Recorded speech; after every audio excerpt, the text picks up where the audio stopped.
Hello అండి, నేను Ashwini. Welcome to my channel. ఈరోజు రెసిపీ సొరకాయ బజ్జీ కూర చేసి చూపించిపోతున్నానండి. ఇక్కడ ఒక సగం సొరకాయని తీసుకొని సన్నగా ముక్కలుగా తరిగేసి వేసుకుంటున్నాను. అలాగే 2 పచ్చిమిరపకాయలు, 2 టమాటాలు సన్నగా తరిగేసి వేసుకుంటున్నానండి. ఒక చిన్న నిమ్మకాయ సైజ్ అంత చింతపండు, అలాగే 1 స్పూన్ సాల్ట్, కొంచెం పసుపు, 1 స్పూన్ కారము, ఇవన్నీ ఉడికించుకోవాలండి. అందుకోసం నేను 1 టీ గ్లాస్ వాటర్ని యాడ్ చేస్తున్నాను.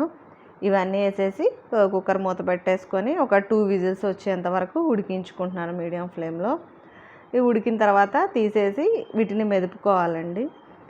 ఈ సొరకాయ బజ్జీ కూరకి ఏంటంటే మన సొరకాయ ముక్కలన్నీ మెత్తగా మెదుపుకోవాలి.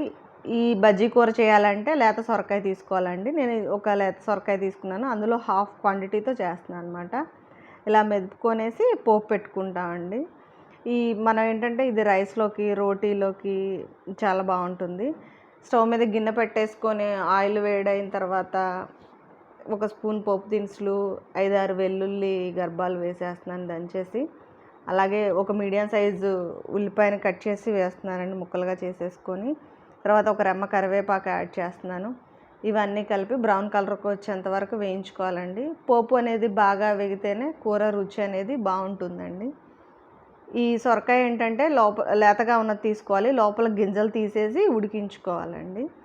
తర్వాత ఈ పోపు అంతా వేగిన తర్వాత ముందుగా రెడీ చేసుకున్న కూరని ఇందులో వేసేసుకుంటామండి. వేసేసి ఒకసారి కలిపేసి రెడీ చేసుకోవడం అండి. టేస్ట్ అనేది చాలా బాగుంటుంది. ఒకసారి ట్రై చేసి చూడండి. నా ఛానల్ ఫస్ట్ టైం చూస్తుంటే కనుక సబ్స్క్రైబ్ చేయండి, లైక్ చేయండి, షేర్ చేయండి.